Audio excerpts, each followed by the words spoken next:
Als anys 70, quan vam fer el cineclub, els cineclubs eren plataformes antifranquistes en general. Hi podia haver-hi algun cineclub, diguem-ne, apolític, però en general era una manera d'expressar un cert antifranquisme, que s'utilitzaven pel·lícules per poder parlar de coses.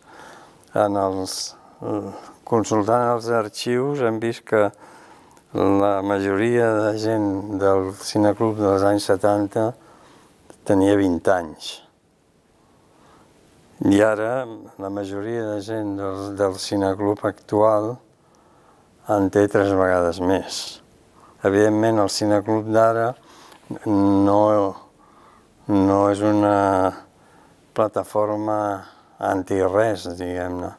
Probablement el que té el cineclub d'ara és mantenir el sentit de lo comú, de que no és el mateix que tu pots veure a casa teva, pots apuntar-te a Movistar, a Netflix i pots veure tot el que et doni la gana, però no és el mateix que vindre aquí on estem ara, en una sala fosca, i compartir amb tota una pila de gent, compartir les pel·lícules.